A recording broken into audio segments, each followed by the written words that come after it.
দিনটা ছিল 29th November. যেহেতু কাজ আমার একটাই ছিল, তো তার জন্য আমার দিনটা একটু হালকা হওয়ায় আমি প্ল্যান করলাম যে সকাল, সকাল আমি চলে গেলাম নিউ মার্কেট। আমার ব্যাগ আর জুতোর শপিংটা বাকি ছিল সেটা সেরে নিতে। তো আমি দেখতে, দেখতে চলে গেলাম একটা দোকানে। দেখো কত সুন্দর কালেকশন এখানে। আমি নিয়ে নিলাম এই জুতোটা। দেখো তোমাদের কেমন লাগছে আমাকে জানিও। আমি এই জুতোটা দেখার পরে দেখলাম যে আমাকে পাটা তো সুন্দর লাগছে আর কভারও হয়ে যাচ্ছে। পাটা তো খুব একটা সুন্দর না, তাই কভার জুতোই বেশি পরি আমি।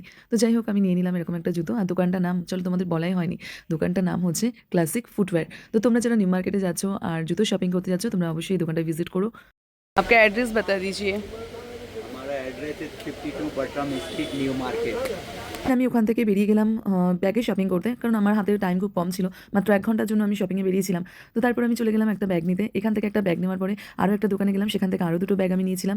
নেওয়ার পরে আমার মনে হলো আমার বেল্ট ছিঁড়ে গেছে। আমি সিলেদার্সে এখন ঢোকার টাইম নেই, তাই বাইরে থেকে নিয়ে নিলাম একটা বেল্ট। ঘড়ির দিকে তাকিয়ে দেখি আমার টাইম হয়ে গেছে অলরেডি ব্রাইডের বাড়ি যাওয়ার, কারণ ওখান থেকে লোকেশন অনেকটা দূরেই ছিল।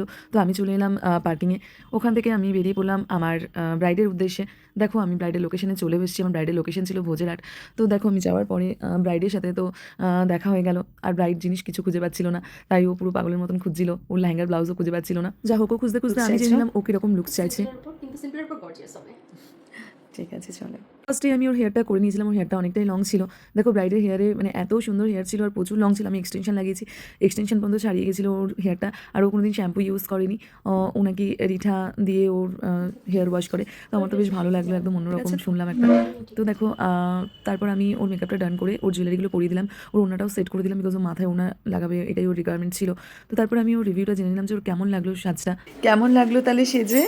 সুন্দর, খুব পছন্দ হয়েছে। বিয়ের দিনের মেকওভার ঠিক ছিল? একদম ঠিক ছিল।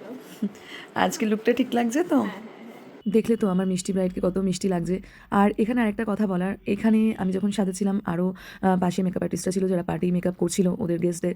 বাট ও যখন পাশের রুমে যায় তখন তাকে বলা হয় যে তার মুখের রং নাকি আমি চেপে দিয়েছিলাম। তোমরাই দেখো ওর হাতের সাথে ওর মুখের ডিফারেন্সটা দেখো। এর থেকে আর একটা মানুষকে কতটা ফেয়ার করা যায়। তাই প্রত্যেকটা মেকআপ আর্টিস্টকে আমি বলছি নিজের কাজে মন দাও, অন্যের কাজকে ছোটো করে দেখার আগে। কারণ এই ফিল্ডে আমি প্রায় 10 বছরের ওপরে রয়েছি। তো আমরা কোনোদিন কোনো আর্টিস্টের কাজ নিয়ে কাউকে ছোটো করিনি। অনেক বাড়িতে এমনও গেছে একই রুমে আমরা অন্য আর্টিস্টের সাথেও কাজ করেছি, বাট কোনো কারুর কাজ নিয়ে কোনো কমেন্ট আমরা করিনি। আগে এটা শিখতে হবে, তারপর ভালো আর্টিস্ট হতে হবে। তো যাই হোক এইভাবে আমার কাজটা আজকে কমপ্লিট করলাম। বাড়ির উদ্দেশ্যে আমি রওনা দিলাম, কারণ পরের দিন আমার আবার ব্রাইড ছিল।